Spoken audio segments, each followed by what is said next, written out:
আপোনাক তৰংগ গগৈ ডাঙৰীয়া আমাৰ মাজত উপস্থিত প্ৰধান সচিব মুকেশ সাহু ডাঙৰীয়া আৰু আমাৰ মাজত উপস্থিত বিভাগীয় বিষয়াসকল জিলা আয়ুক্ত ডাঙৰীয়া ঋতুপৰ্ণ বৰুৱা ডাঙৰীয়া আৰু বিভিন্ন স্বায়ত্তশাসিত পৰিষদৰ মুখ্য কাৰ্যবাহী সদস্যসকল উপস্থিত সুধীবৃন্দ আই মাতৃসকল যুৱক যুৱতী বন্ধু বান্ধৱীসকল আজি আমি ইয়াতে এটা বিশেষ উদ্দেশ্যত গোট খাইছো মোৰ মনত আছে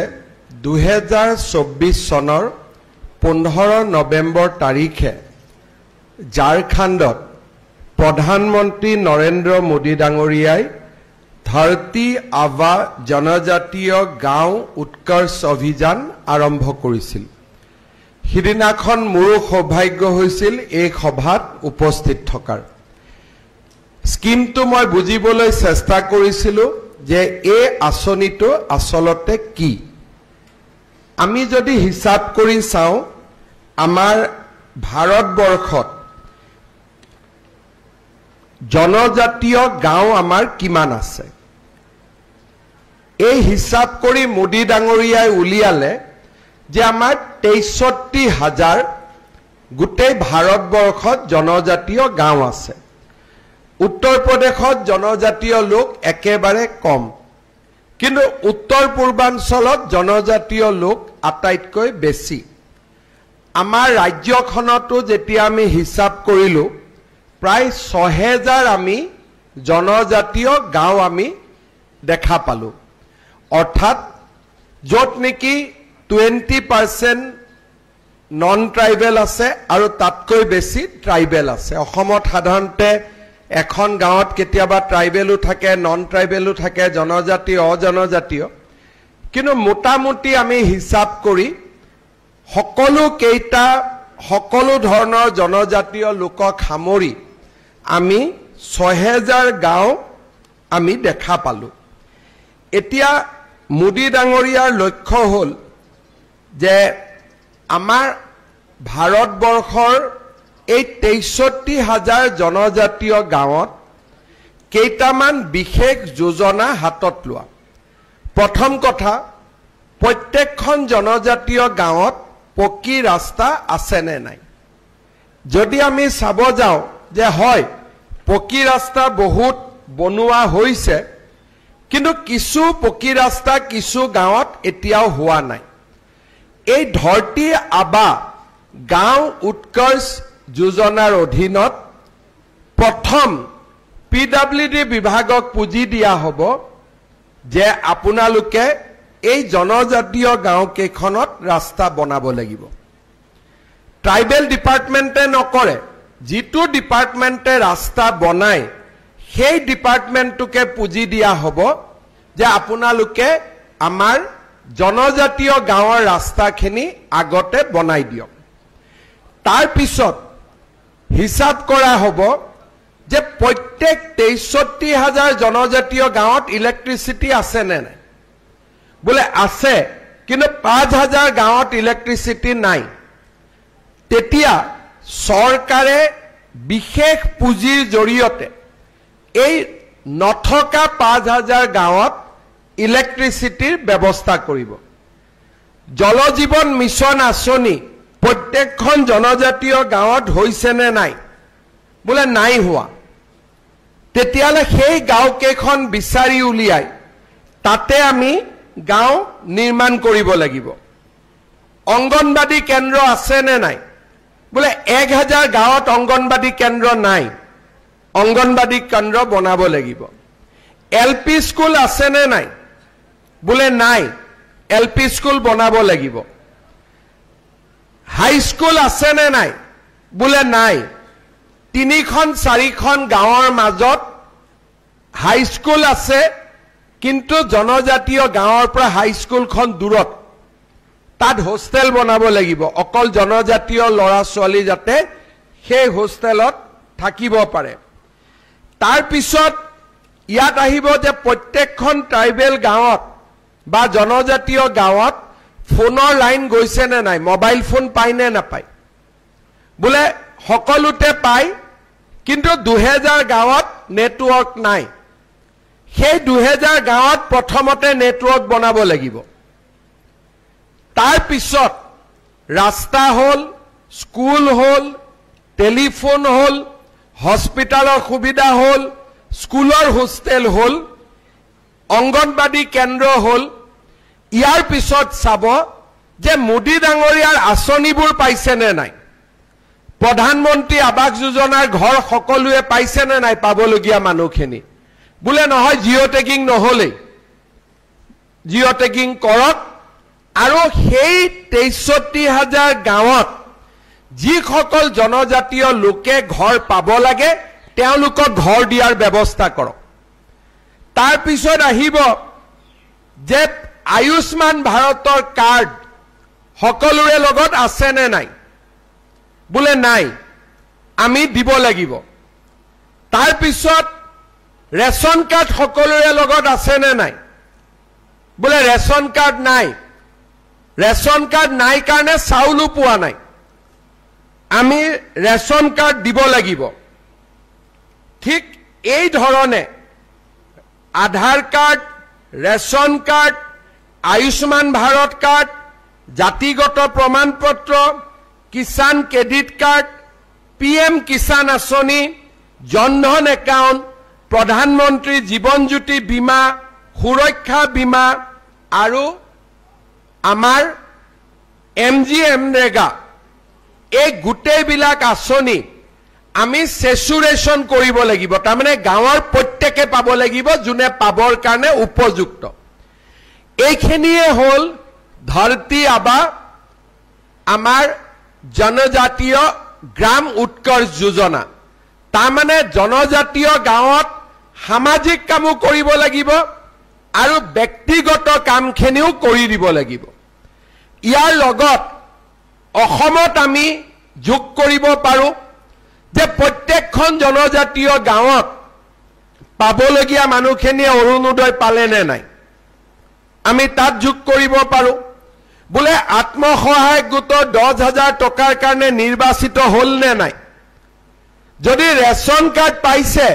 ৰেশন কাৰ্ডৰ লগত চাউল দালি নিমখ তেল সস্তাত পাইছে নে নাই এই অসম চৰকাৰৰো যিবিলাক আঁচনি আছে যে প্ৰত্যেক গৰাকী জনজাতীয় ছাত্ৰীয়ে নিযুত মইনা আঁচনি পাইছে নে নাই অৰ্থাৎ পোন প্ৰথমবাৰৰ বাবে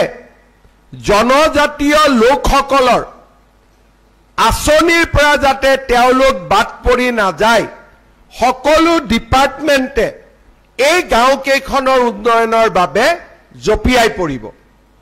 আৰু এইটোৱে হৈছে বিৰছা মুণ্ডাৰ নামত প্ৰধানমন্ত্ৰী ডাঙৰীয়াই উৎসৰ্গ কৰা ধৰতি আবা জনজাতীয় গ্ৰাম উৎকৰ্ষ যোজনা আৰু তাৰ বিষয়ে আলোচনা কৰিবলৈ আজি আমি ইয়াত সমবেত হৈছো যেতিয়া কংগ্ৰেছ চৰকাৰ আছিল প্ৰধানমন্ত্ৰী মনমোহন সিঙৰ দিনত এটা আয়োগ গঠন হৈছিল সেই আয়োগটোৰ নাম আছিল সচ্চাৰ আয়োগ দিল্লী উচ্চ ন্যায়ালয়ৰ এজন ৰিটায়াৰ্ড জাজে এই আয়োগটো নিৰ্মাণ কৰিছিল মনমোহন সিং আৰু কংগ্ৰেছ চৰকাৰৰ ওচৰত এই আয়োগৰ প্ৰতিবেদন দাখিল হৈছিল তেতিয়া কংগ্ৰেছ চৰকাৰে এটা কথা কৈছিল যে ভাৰতৰ সম্পদৰ ওপৰত প্ৰথম অধিকাৰ সংখ্যালঘু ৰাইজৰ আছে আৰু সেই কাৰণে তেতিয়া এই ধৰণৰ এটা কাৰ্যসূচী আৰম্ভ কৰা হৈছিল আৰু বাজেটৰ 10% ধন সংখ্যালঘু গাঁৱত বিনিয়োগ কৰিবৰ কাৰণে ভাৰত চৰকাৰে টকা পঠিয়াইছিল অসমতো আহিছিল তেতিয়া আমি মাইনৰিটি গাঁওবিলাকত ITI কৰিছিলো ডাঙৰ ডাঙৰ স্কুল কৰিছিলো হাজাৰ হাজাৰ লোকক সেই সময়ৰ ইন্দিৰা আৱাস যোজনাৰ ঘৰ দিয়া হৈছিল অংগনবাদী কেন্দ্ৰ বনোৱা হৈছিল আৰু সেই আঁচনিটোৰ নাম আছিল প্ৰধানমন্ত্ৰী জন কল্যাণ যোজনা আমাৰ চৰকাৰ আহিলে আমি কলো যে ভাৰতৰ সম্পদৰ ওপৰত প্ৰথম অধিকাৰ যদি কাবাৰ থাকিব লাগে কাৰ থাকিব লাগে সংখ্যালঘু লোকসকলৰ নে ভূমিপুত্ৰসকলৰ সংখ্যালঘু লোকজনকো যদি মই খুধো অসমত যদি এজন মই মুছলমান মানুহকো মাতি আনি খুধো যে মোৰ লগত 1 টকা আছে প্ৰথমত মই কাক দিম তেও কব যে প্ৰথমতে ট্ৰাইবেল মানুহখিনিক দিয়ক কাৰণ তেওঁলোক অসমৰ ভূমিপুত্ৰ কবনে নাই কিন্তু এই সামান্য কথাখিনি কংগ্ৰেছ চৰকাৰে বুজা নাছিল আৰু তেওঁলোকে কৈছিল যে নহয় যদি চৰকাৰৰ লগত 1 টকা আছে প্ৰথমতে সংখ্যালঘু মানুহখিনিক দিয়ক কিন্তু মোদী ডাঙৰীয়াই কলে যে নহয় আমি সকলোকে দিম কাকো আমি নিদিও সবকা সাথ সবকা বিকাশ কিন্তু প্ৰথমতে আমি ট্ৰাইবেল মানুহখিনিক দিলম এইটো হল মোদী ডাঙৰীয়া আৰু সেই কাৰণে এই আঁচনিটোৰ বিষয়ে আলোচনা কৰিবলৈ আজি আমি ইয়াতে সমবেত হৈছো আমাৰ অসমত জনজাতীয় লোকসকলক আমি বিভিন্ন স্বায়ত্তশাসিত পৰিষদ দিছো আমাৰ স্বায়ত্তশাসিত পৰিষদৰ ইলেকশ্যন হয়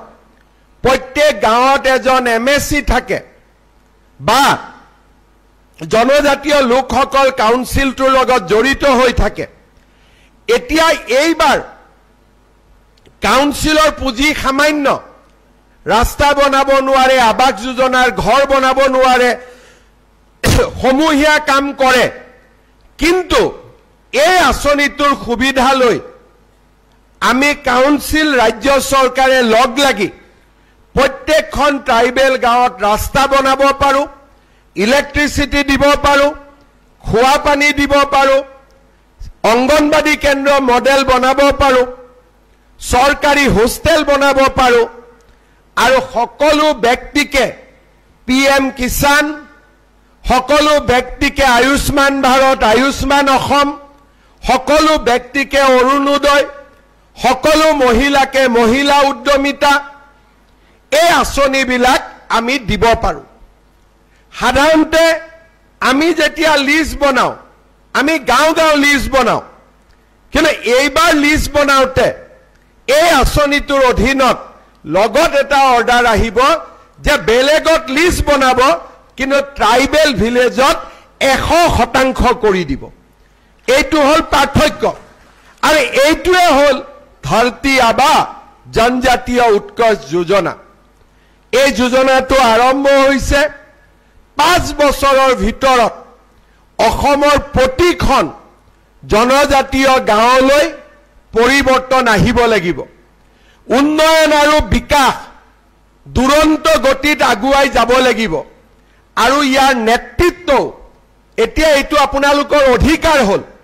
যে মোদী ডাঙৰীয়াই এইখিনি দিয়াৰ দায়িত্ব লৈছে ই এতিয়া অনুৰোধ নহয়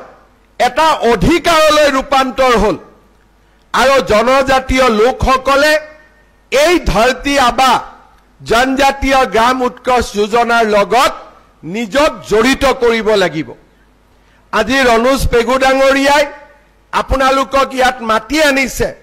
যাতে আমি এই আঁচনিটোৰ বিষয়ে বুজিব পাৰো ইন্টাৰনেটত গুগলত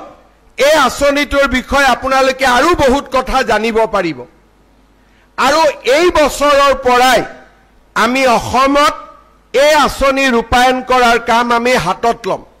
গোটেই কামখিনি হৈ উঠুতে অলপ সময় লাগিব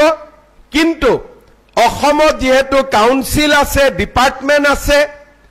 আমাৰ লগত জনজাতীয় ৰাইজসকল জড়িত হৈ আছে আমি বহুত সোনকালে ইয়াত আমি সফলতাও লাভ কৰিব পাৰিম আজিৰ এই সভাত আপোনালোকে আৰু বুজিব পাৰিব ভাল কৰি